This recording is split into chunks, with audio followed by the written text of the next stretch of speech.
All right, let's get right into it. We're going to talk about one of the most powerful and, secretly dangerous tools in any developer's kit, the regular expression. Today, we're basically going to defuse a ticking time bomb that you might not even know is hiding in your own code. I'm sure you've heard this classic developer joke before. And it's funny because it's kind of true, right? Regex can be incredibly complex, a real pain to read, and even harder to debug. It's the reason for countless memes and way too many late-night coding sessions. But what if that second problem, the complexity, is actually a smokescreen for a third, much more sinister issue? A problem that isn't about getting the wrong match, but about getting no match at all, in the absolute worst way possible. And that brings us to the Regex triple thread. Problem 1, your original issue. Problem 2, the ridiculously complicated regex you wrote to solve it. And that hidden third problem? Well, that's called a regular expression denial of service, or ReDoS for short.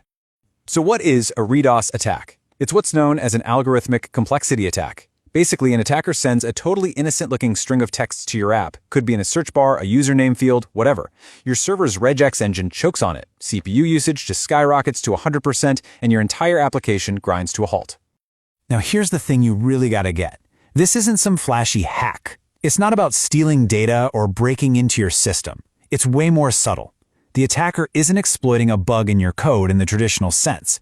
They are literally weaponizing the mathematics of how the regex engine itself works. So let's talk about that. Denial of service by math. How on earth can a simple string of text use math to freeze a whole server?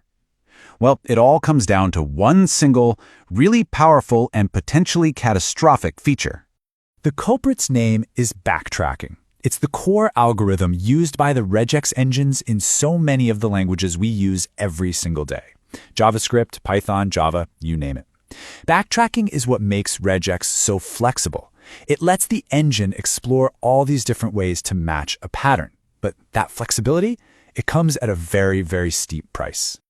Let's look at a super simple, yet incredibly dangerous regular expression.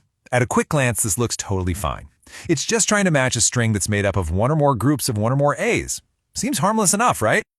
Okay, now let's feed it this evil string. It's just a bunch of A's followed by one character that doesn't match.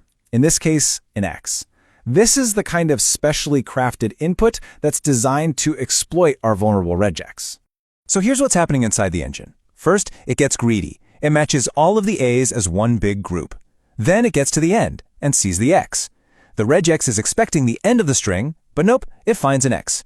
So this whole attempt fails. But it doesn't just give up, and this is where the danger really starts. The engine backtracks. It basically says, okay, what if that last A actually belonged to a different group? So it tries that new combination. And of course, it still hits the X at the end and fails again. So backtracks again.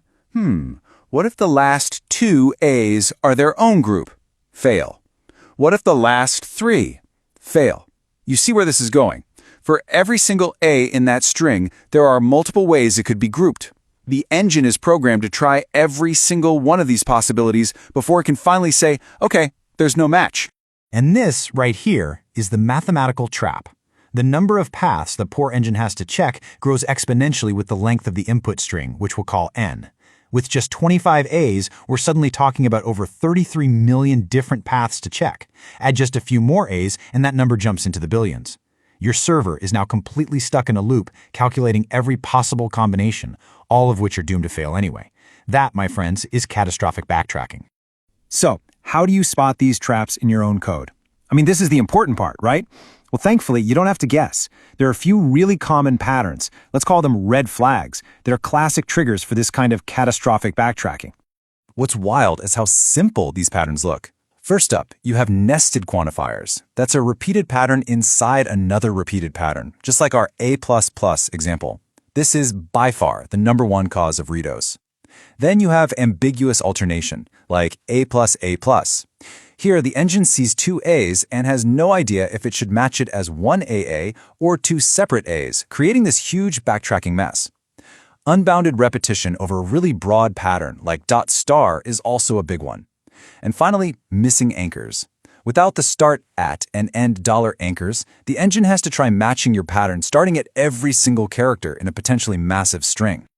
All right, so spotting the problem is half the battle. Now, let's talk about what we can actually do about it. Let's build a strong defense. The good news is that ReDoS is totally preventable once you know what you're looking for and how to fix it. So your defense strategy really has 5 key layers. First, go audit your existing regexes for those red flags we just talked about. Second, and this is huge, always limit the length of user input before it even gets to the regex engine. Remember our example? It only took about 30 characters to cause problems. Imagine an attacker sending 30,000.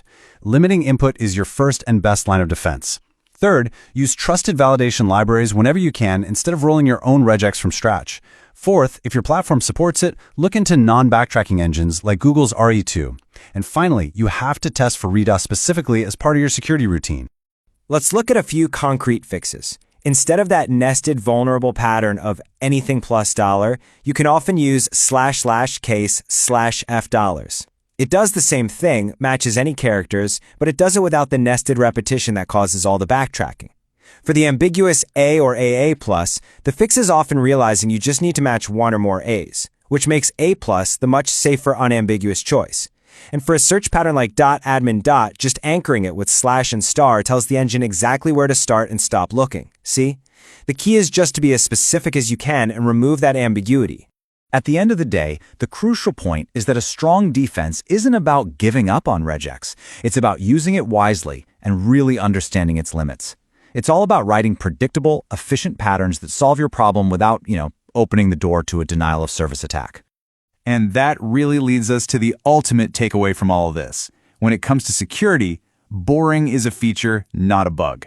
A really clever, complex, elegant regex might make you feel smart, but a simple, direct, maybe slightly boring one that can't be weaponized is infinitely better. Boring rejections don't melt servers, and in production, that's always a win. So, as we wrap this up, I'll leave you with this question to chew on. The next time you're writing or reviewing some code, just look at that regular expression and ask yourself, is this a simple, helpful tool that gets the job done? Or is it an invisible, ticking time bomb just waiting for the right input to bring the whole thing crashing down?